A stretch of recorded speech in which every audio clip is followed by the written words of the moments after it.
when he sang the 79th shloka of Abhirami Andadi, Devi herself appeared. Devi's earrings are made out of Sri Yantra, and she removed her left ring and he throws in the sky, and that ring becomes like a moon and glowing. Everyone saw the real moon on that Amavasya day, and he was blessed by Devi. The moral behind this story, if you have a true devotion, you can see God. Namaskar, Swamiji. Namaskar. So nice to see you again after a few months. How have you been? I'm doing very well. Thank you for And inviting me for this podcast. Swamiji, gratitude is all ours. It would be great for you to share your knowledge here. So, Swamiji, before we start, could you just briefly introduce yourself, how you initiated into the tradition, and then how you came to Sri Vidya? I will start with a prayer.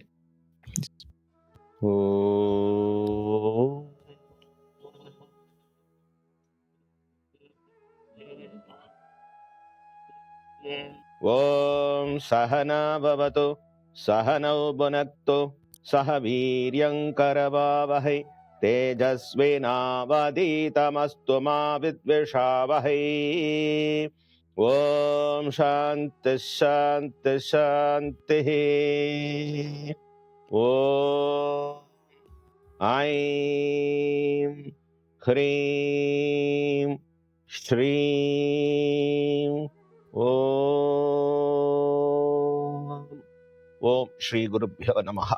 Invoking the grace of Shri Mata Lalitambika and all the grace of our Guru Parampara, I would like to introduce myself. I am Swami Jagadatmananda Saraswati, presently a teacher of Vedanta. I started my life as a devotee of Sri Mata. I was a Devi Upasaka. This Sri Vidya tradition was introduced by me to the common public as a first time. Because Sri Vidya tradition is not meant for common people. It is a secret. From time immemorial, this tradition is in practice from Kashmir to Kanyakumari. But people were keeping this as a secret tradition to be followed by only the eligible people. It is not meant for common people. But with the grace of my Guru, Sri Balasubramanya Shivacharya, who introduced me the Sri Vidya Sampradaya and initiated me into this practice, I am teaching this to any seekers. This is the very first time. That is the unique about my practice. I started this before 35 years with all innocence. I was not well taught with the philosophical background of Sri Vidya tradition. Just I was initiated with the Mula Mantra, step-by-step Mula Mantras, and the practices of rituals, and with the dhyana, what we call as meditation. Later, because of my interest, I started doing research on this topic. I studied many books. Out of my own interest, I visited many sacred places where these practices are followed. And slowly, I found the lot of informations which are very helpful for a practitioner. Many people don't do this. They get the mantra and stay along with this. I met many gurus who are practicing Sri Vidya tradition.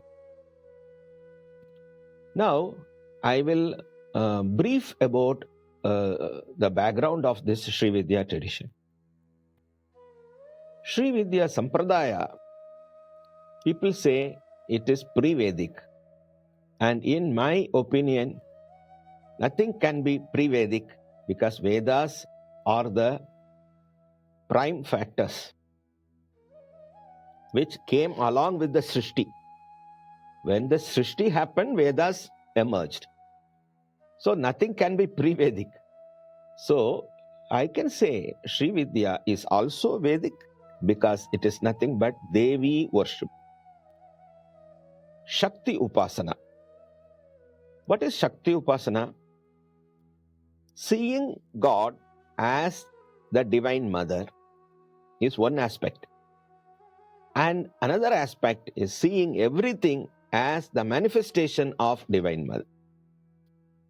Seeing the Divine Mother in all manifestations. Seeing our mother, own biological mother, as Devi. Seeing every woman as Devi. Seeing every woman as Sri Devi. This is the core idea of Devi worship. Since you asked about my entry into Sri Vidya, I innocently entered without any prejudice, just for Devi protect me.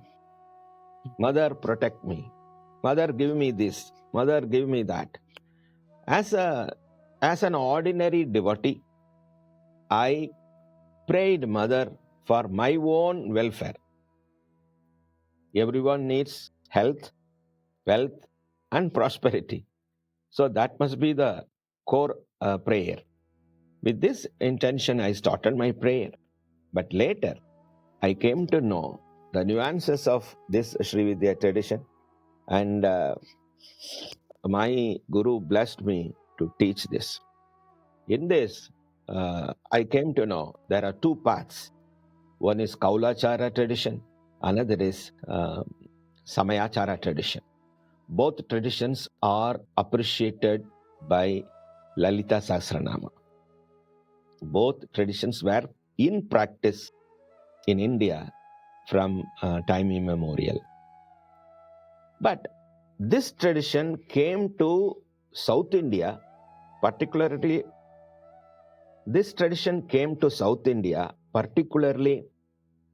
to Tamil Nadu in Tanjavur when Sri Bhaskararaya visited Tamil Nadu.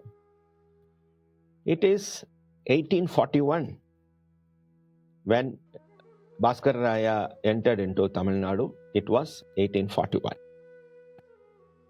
Bhaskararaya came here to see his guru, who was Gangadhara Vajpayee, who was already settled in Tanjavur, near the banks of Kaveri river. By then, King Sarfoji Maharaja was ruling Tamil Nadu, particularly the Chola Mandala. Then Bhaskararaya started teaching this Sri Vidya tradition, particularly the Samayachara tradition. So most of the followers in Tamil Nadu, in southern regions, South India, are the followers of Sri Bhaskararaya. Bhaskararaya, then now you can continue with your question. Swamiji, two questions, small questions. One is that you mentioned that some people think Sri Vidya is pre-Vedic. Is there a distinction here to be made between Vedas and Agamas? And second question would be again on your own journey, and we'll come to that as to how you merge Advaita Vedanta as well as Sri Vidya and whether your initiation happened to both of them at the same time. But the first one was just out of curiosity. How would you define the distinction between Vedas and Agamas? There is only one thing called Vedas. Agamas are derived from Vedas. They are not different from Vedas. Agamas are more practical, more into application side and more into the regional side. So Vedas are first, Vedas came first, and from that, Agamas emerged. So both are one only. There is no different. The core is Veda. You asked me about the Sri Vidya and Advaita. Not only Sri Vidya, any branch of Hinduism, it may be Vaishnavism, it may be Shaktism, Shaivism, Ganapatyam, Kaumaram, or Shauram, the Shanmatas, all are based on Vedanta. The core idea of Hinduism is Vedanta. The heart of Hinduism is Vedanta. The philosophy of Hinduism means it is Vedanta. And then you can go into Advaita Vedanta or Dvaita or Vishishta Advaita branches. But it is Vedanta. What is Vedanta? Means Veda, Vedasya Antaha, the end of Vedas. Vedas are having two kandas. One is Karma Kanda, another is Jnana Kanda. The Karma Kanda portion is the biggest portion of Vedas, which explain how to lead this human life. What are all the practices we should follow based on dharma, the righteousness, is taught by Karma Kanda. The word karma means the daily duties one has to follow, which is called as Nitya Karma, Anushtana Karma, Nitya Karma. And Nimitta Karma, on particular occasions of life, what one should follow is Nimitta, for a particular occasion. That is called occasional karmas or Nimitta Karmas. Then Prayaschitta Karmas. Some karmas to be done as a remedial measure. Fourthly, Nishiddha Karmas, the karmas which are prohibited. The word karma, now I explained, is the ritualistic religious duty. The second understanding about karma is one's own job, career, profession. What he has to do for his bread and butter. That is also karma. Thirdly speaking, the actions will give a result. That is divided into three. Prarabdha karma, Sanchida karma, Agami karma. The Sanchida karma is the loaded karma from so many births. Prarabdha karma is the karma which is unloaded to be experienced in the present life. Agami karma is the karma what we carry over to the next birth. This is also karma. Karma is explained in all these multiple meanings. We have to understand, when we throw a ball on a wall, it comes back. Equal and opposite reaction will be there. For our every action, there must be a result. That way, puja, prayer, is an action. It is an act. Devotion is an act. The result is adrishta. Adrishta means unseen. So when we worship, we surrender ourselves to the God. In Sri Vidya Upasana, Devi is our alambanam. What is alambanam? Center of our worship. When we worship Devi, the result is given to the devotee as the grace of Devi. What is the result? The grace of Devi. It may manifest as wealth or health or prosperity. That is different. The result is grace, the karuna, the blessing. In that way, the secret of prayer is submission. When you submit yourself to Ishvara, submission of ego brings about the grace. That reduces, neutralizes the karmic effects which are bad. It increases the good karmic effects which we call punya, the bad karmas which we call papa. So it reduces the effects of papa and increases the results of punya. This is the secret of worship. Swamiji, now we come to the teaching part of Sri Vidya, and you already mentioned that you teach it to every seeker. And I have been in your retreat, and there are people of all levels and all ages. Some of them have never even heard the word what is Sri Vidya, and some of them are already practitioners for decades. So how do you approach teaching Sri Vidya to your students? The student-teacher relationship is so divine. Unless there is a grace of Ishvara, one will never meet a teacher. Because of his or her purva punya, one meets the teacher. On what sampradaya and what method of teaching the teacher will adopt, the student may or may not know. The meeting happens. That itself, in my opinion, is so divine and so sacred. Then the teacher will never ask, who are you? What is your kula or gotra? Anything.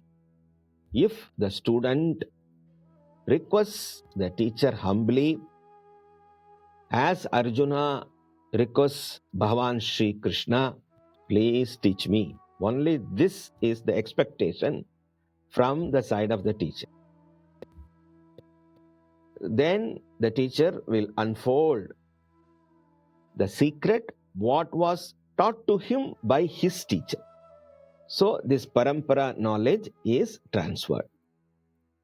The teacher may expect adhikaritvam, which is the qualification. But in Sri Vidya tradition, there are so many strict expectations from the traditional teachers. I am not against such traditional requirements like caste or family or gotra, etc. I am not against that. Let them follow that. There should be such traditions to be preserved. But in my opinion, knowledge is common for all.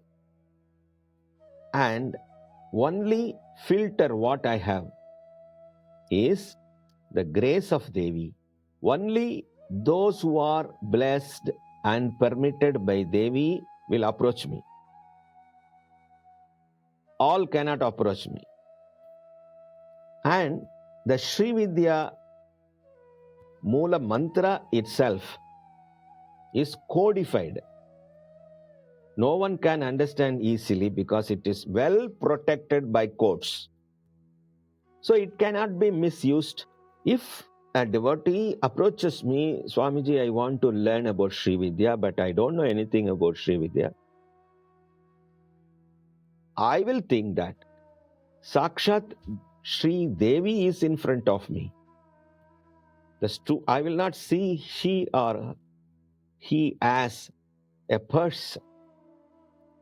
I will think that Devi herself wants to make me as a teacher with her grace. So I will see every one of my students sitting in front of me as Devi herself. And what the student should do, student should see the teacher as Devi. Student should see the teacher as Devi.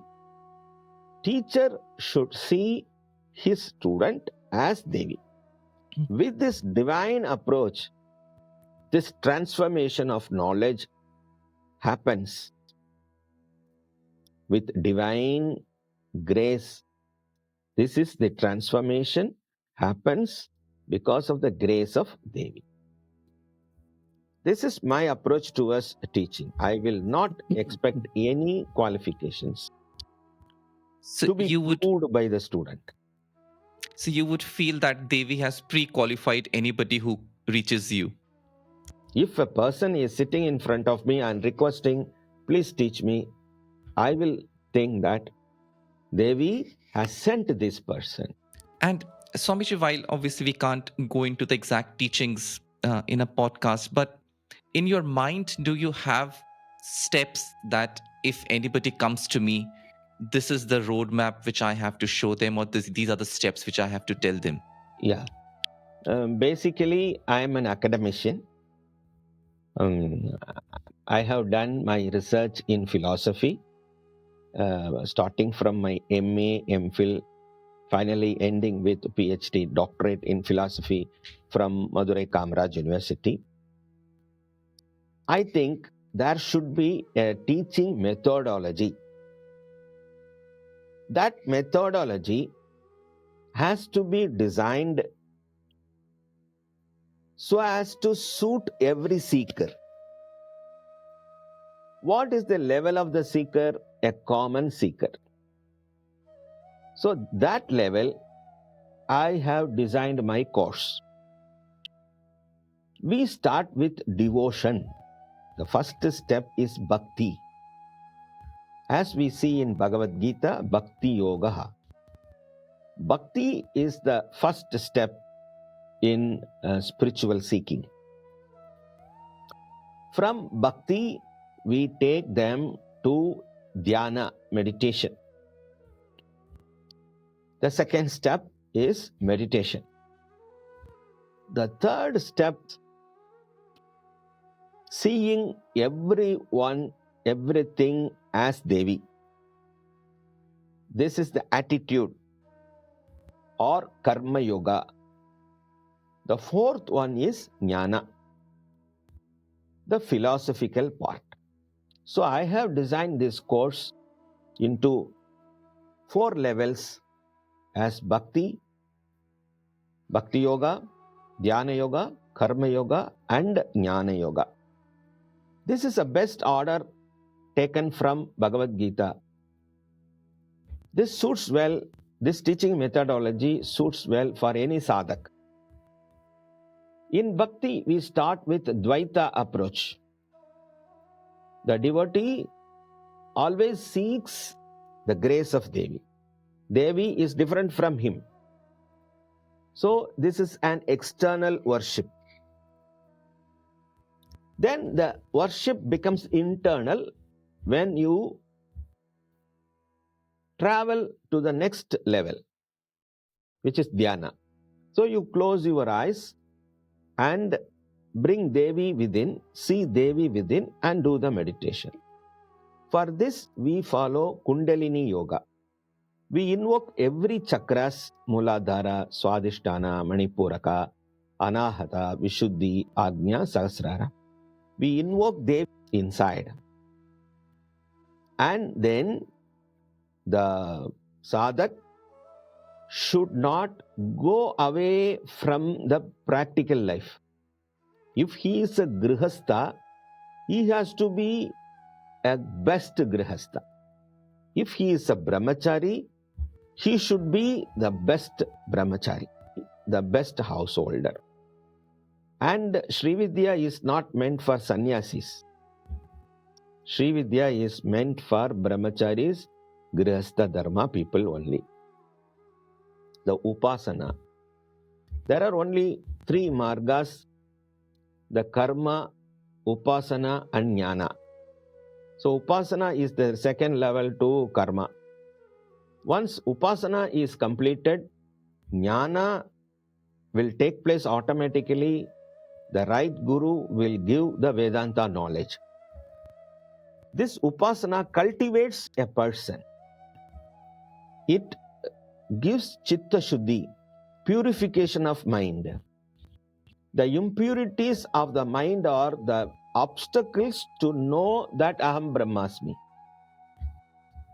One cannot go directly to Vedanta knowledge without Upasana, without completion of karma. one cannot go to Vedanta.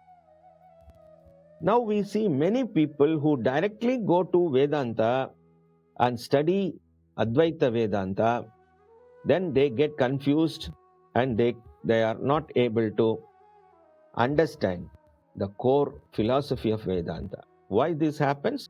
Because of the impurities of the mind. And Chitta Shuddhi is the important thing to learn the facts given by Vedanta, which is called Paravidya. Dve Vidye Veditvavyam. There are two Vidyas to be learned. One is Aparavidya, another is Paravidya. I repeat, Dve Vidye Veditavyam. There are two Vidyas. One is Paravidya, another is Aparavidya. Aparavidya is the knowledge about the worldly living.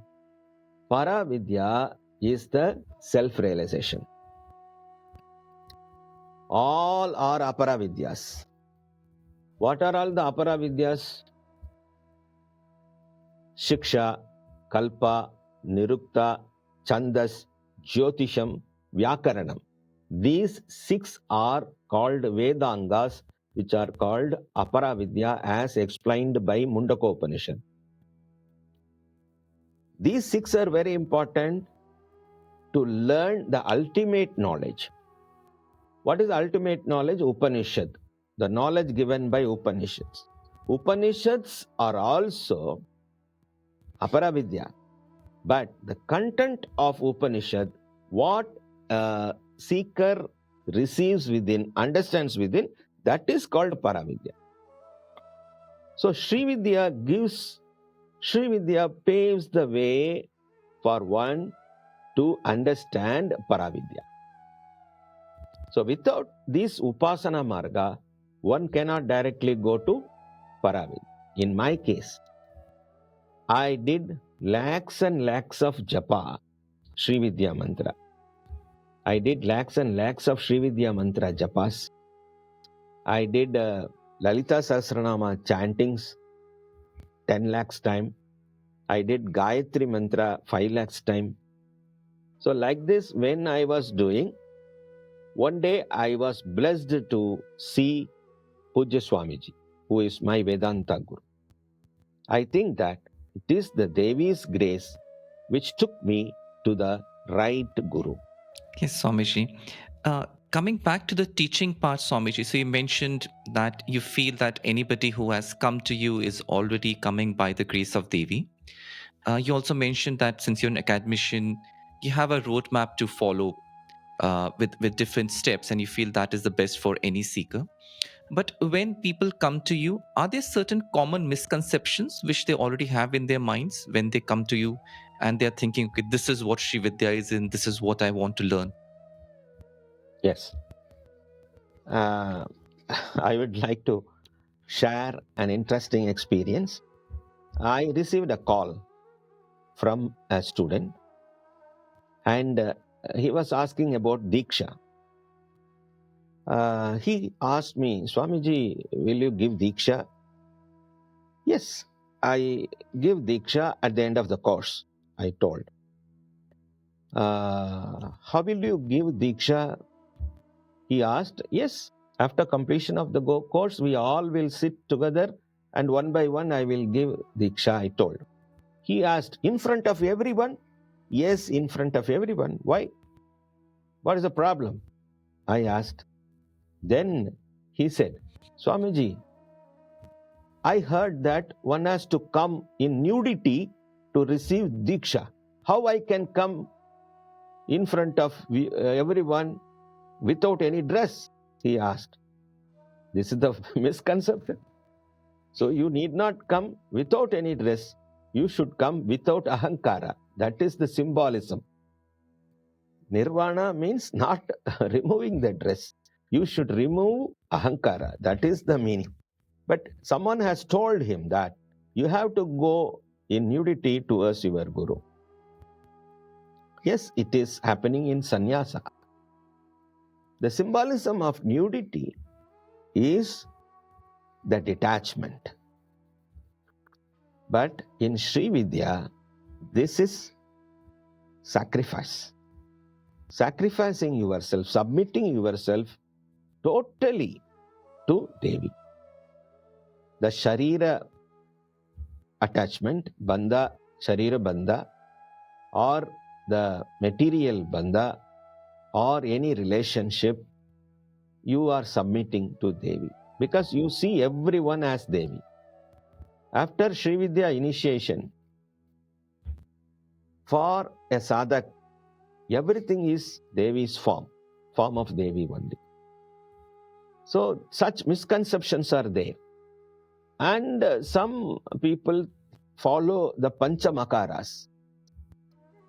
The Panchamakaras means Madhu, offering alcohol to Devi, Matsya, offering fish to Devi, Mamsa, offering meat to Devi, Mudra, offering the meaningful gestures like mudras to Devi, and finally Maituna, the sexual union, offering sexual union of male-female to Devi. These 5 things are called Panchamakaras. The serious practitioners of various other marga, they think that these are so divine and to be offered to Devi. But it is a wrong understanding, because what you say as Madhu is the experience of nectar when you are doing the practice. In yogic practices, they say there is a secretion of a sweet liquid which will ooze out through the little tongue in the tongue. You will experience the sweetness in your tongue. That is called Madhu. Matsya means the oscillating mind which moves here and there like a fish. You have to offer your mind to Devi. Submit your mind to Devi. Mamsa means the physical attachment that you have to offer to Devi. Mudra means the meaningful gestures using 2 hands. When you merge these 2 hands, when you join these 2 hands, you are coming away from the duality and you understand the non-duality. You are understanding that one without second. This is the meaning of any mudra, or the union of Shiva and Shakti. Right is Shiva, right hand, left hand is Shakti. The union of Shiva and Shakti is expressed through the mudras. And Maituna means the Shakti in Mooladhara gets up through the spinal cord and it reaches Sahasrara and merges with Shiva. Shakti is in Mooladhara. It rises through the chakras and reaches to Sahasrara where Shiva resides. The union of Shiva and Shakti within, that is called Maituna, not the physical relationship between a male and female.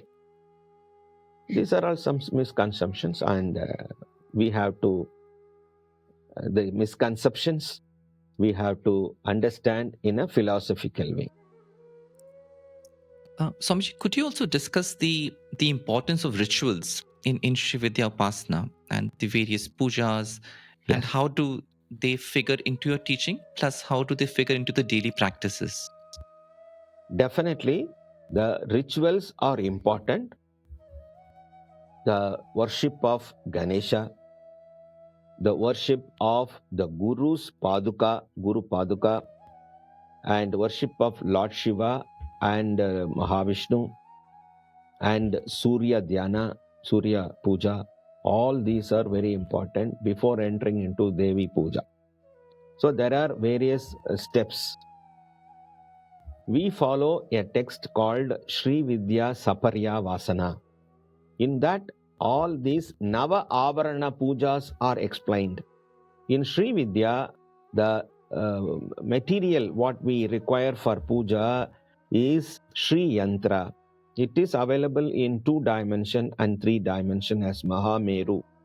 This is our main worship. There are some procedures to do this prayers, but in Samayachara Sri Vidya tradition, the external pujas are given less importance, and the philosophical understanding and inner meditation are given much importance. External worship has less importance in Samayachara tradition because we visualize our Sharira, Deha, as the Mahameru. The external Mahameru is a model to understand that the whole body is Mahameru. So in Sri Vidya Sampradaya, particularly what we follow in Samayachara tradition, the external pujas are not that much important, but of course they are playing a major role in the beginning. Swamiji, one connected question to what you're mentioning earlier about misconceptions. So, are there any dangers also to a seeker when they start Sri Vidya Upasana? And if there is a if the guru is there, they can guide the seeker. But there are also certain online courses running who are simply videos, and people are practicing by that as well. So, are there any dangers for seekers when they start doing Sri Vidya Upasana? Dangers means it will never come through the practice, but because of the ignorance of the practitioner, it may result negatively. For example, you are dealing with electricity. If something is not running, for example, your fan in the room is not running, you are calling an electrician. He simply comes, he bites the wire with his teeth and connects it. Now it runs. The next day, if you are biting the same wire without knowing what is plus, what is minus, what is neutral, then it will result in danger.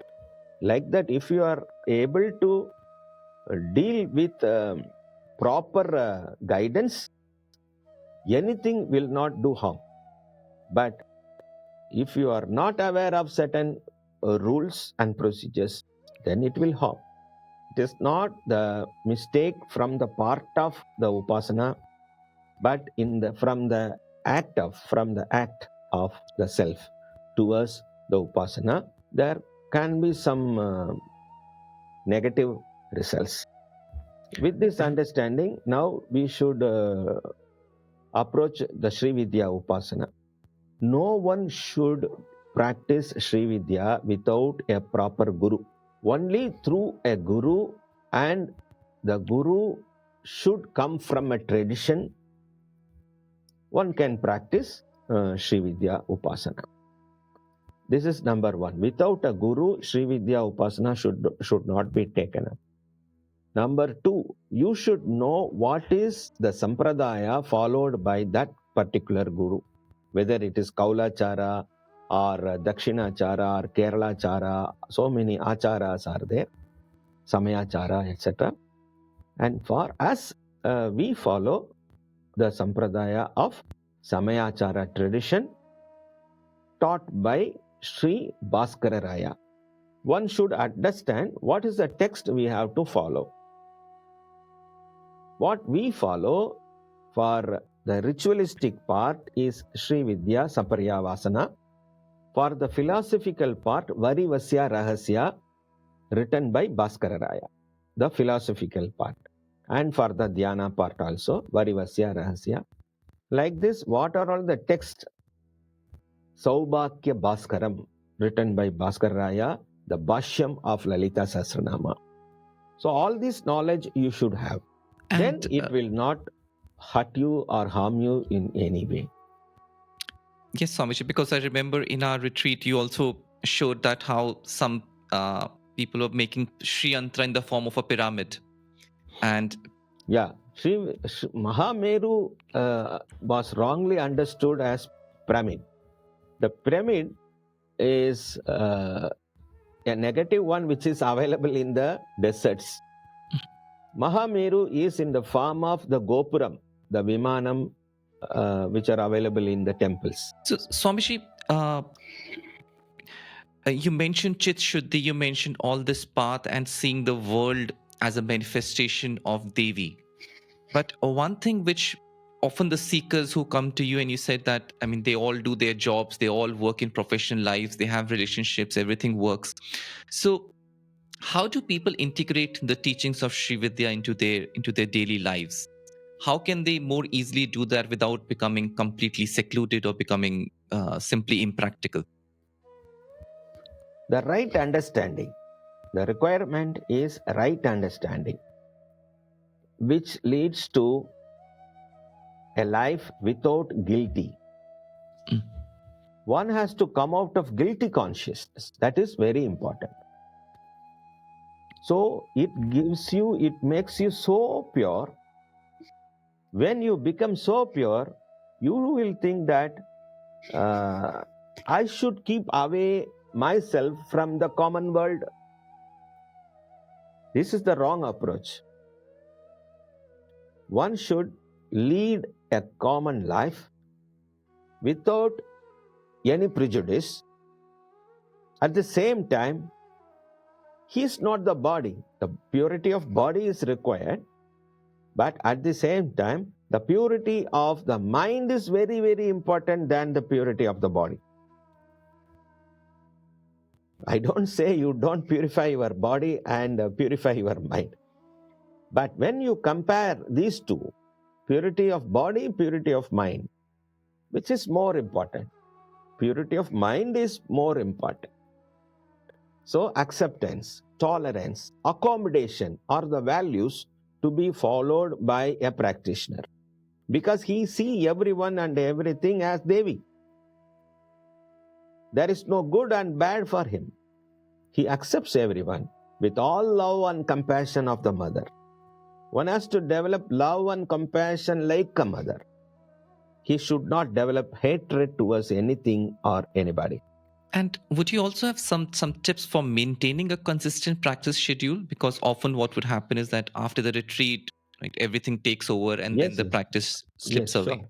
I recommend the external japa, puja, simple puja, external puja, and internal meditation, and the understanding of the philosophy by continuously reading the scriptures or connecting with the Guru's speech. The Shravanam is very important. Listen to the Guru's words. Practice simple pujas. Also, don't stop the japa. Even you cannot do the rituals, don't stop japa. Don't stop meditation. Don't discontinue the meditation more than 3 days. For example, Om Gam Ganapataye Namaha is the mantra I teach. Om Aim Hrim Shrim Om is the basic mantra of Trayakshari I teach. What is the meaning of Aim? What is the meaning of Hrim? What is the meaning of Shrim? What is Gam? Everything we teach. You have to do 10,000 japa I have prescribed, means you are starting and discontinuing later, means you have to start from one again. For example, a person is doing 2000 japa and discontinues. After 2 months, from one, he has to start. Swamiji, as we come to the end of this session, for someone who's new to Sri Vidya, what advice would you give to them, or somebody who's not even heard about Sri Vidya? Let's say somebody comes across this segment. What advice would you give them even before they have started their journey? Sri Vidya is Devi worship. It is a devotional act. It is all about devotion towards Devi. And also, it is very suitable for the modern man who runs very fast for his daily bread. In the modern age, people expect some fast tracks for everything. Fast track journey, fast track course. crash courses or fast food, etc. Everything is fast. One should not do any practices in a fast track mode. You have to give a quality time, minimum quality time, at least 15 minutes, 20 minutes in a day. All my meditations are based on 15 minutes to 20 minutes practices only. They are very simplified and they are very much the inner than the external worship. So this is very suitable for the modern man, and it is very simple. You need not spend 4 hours, 5 hours in a day. You cannot keep away from the common world. You need not keep away yourself from the common world. You can sail along with all plus and minuses of this world. At the same time, you can meditate within. This is the best of our teaching of Sri Vidya meditation. This is the best part of our Sri Vidya practice. You need not declare yourself, I am a Sri Vidya practitioner, to anyone. You can sail along with all your good and bad in the society. At the same time, your inner mind will look towards the direction of Devi. In this way, it is very suitable for the common man in the modern world.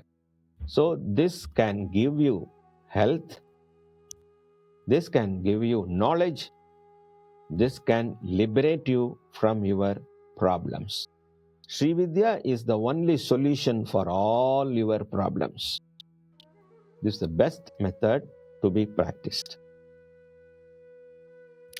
Swamiji, this has been a wonderful session. But before we end, could you share any of your own personal favorite anecdotes or stories or shlokas, something which has stayed with you in your journey and which still gives you strength?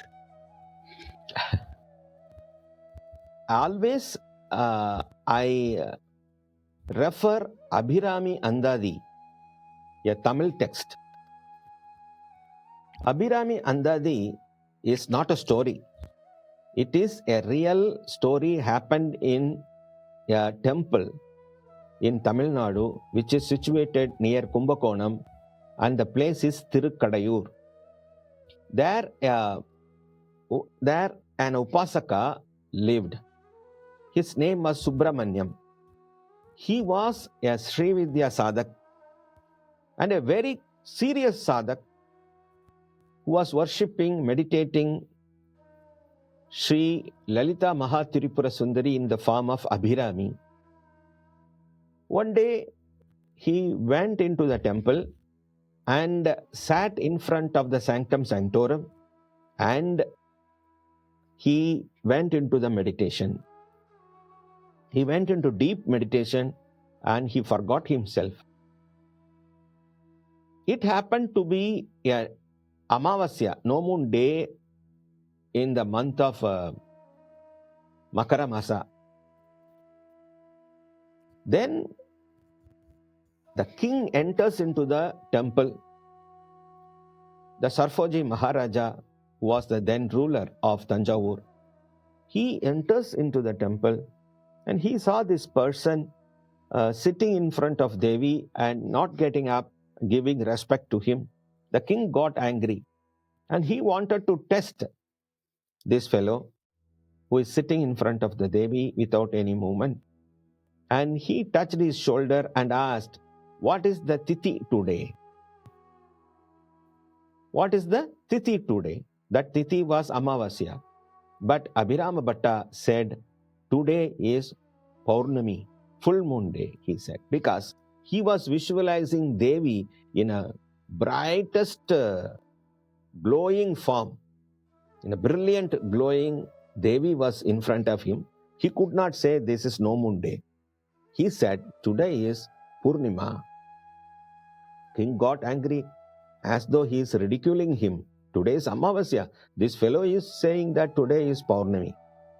Then he said, hey Subramanya, if you are not able to show the full moon today before 6 p.m. tonight, today evening, I will kill you. I will cut your head. Usually kings used to give this kind of punishments, cutting the head. Then he woke up from Abhirama Bhatta, then woke up from, he was later called as Abhirama Bhatta. His name was Subramanyam. Later he was given the name as Abhirama Bhatta. He stood up and he worshipped Devi. Hey Devi, I was worshipping you. You have given me this kind of insultation. Is it right for you? He started singing Abhirami Andadi songs. And this text is a very famous text which contains the secrets of Sri Vidya.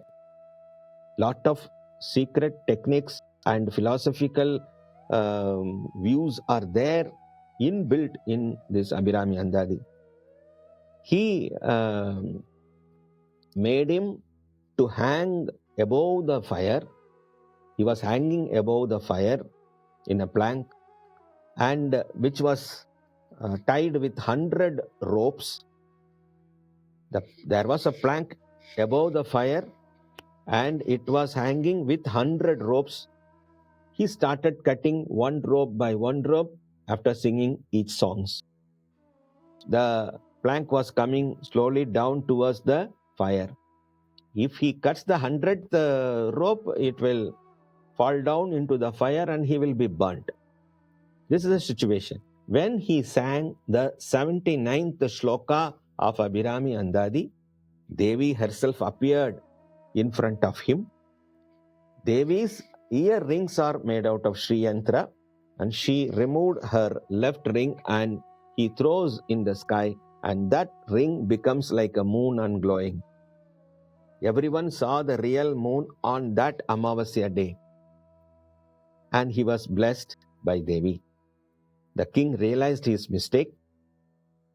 The moral behind this story, the understanding what we receive from this story is, if you have a true devotion, you can see God. This is the moral behind the story. And I used to tell this to every devotees who are depressed, who are helpless, who think that I am alone, nobody is there for me. You are not alone. You are the whole. So you are everything. You are Purnam. Aham Purnosmi. I am full and complete. How I can get this knowledge? Pray, worship Devi. Only the grace of Devi can give you this kind of knowledge. When you worship Devi, you become Devi. Devi is nothing but the form of love and compassion of the mother. You will develop the love and compassion within. The true nature of self, the true nature of Atman is love and compassion. This is the message I used to give by way of giving this story. This story impressed me a lot. I give musical discourses singing this song everywhere. Thank you, Swamiji. Such a wonderful story, and I mean, it encapsulates the devotion and basically the single pointed devotion. Right, sure, And you are right. oftentimes we doubt ourselves that what are we doing? We are doing it correct or not? Are we wasting time? Should we do something else? But a single pointedness is something I think which you also Focus. mentioned. Yeah. Focus, right? And that is where Chit Shuddhi also comes and Chit Ekagrata also comes. Without And any doubt. No samshaya. Without samshaya. no such. Samshaya rahita bhakti. Thank you, Swamiji. It's been wonderful. If we can end with a prayer with your gratitude, it's really been so nice of you to take your time and share your knowledge. Sure. Om Sarvamangala Mangalye Shive Sarvartha Sadhike Sharanye Trayambake Gauri Narayani Namostute. Om Purnamadav Purnamidam Purnat Purnamudachyate Purnasya Purnamadaya Purnameva Vasishyate. Om Shanti Shanti Shanti. Harihi Om. Shri Gurubhyo Namaha. Om Shri Matre Namaha. Thank you. Thank you, Swamiji. It's been really, really wonderful. Thank you very much for giving me this opportunity, and this should help everyone as a guidance. And we would love to have you again sometime more to Sure. go in depth, but it's been really, really nice of you. Thank you. Thank you so much. Dhanyavad. Namaskar, Swamiji.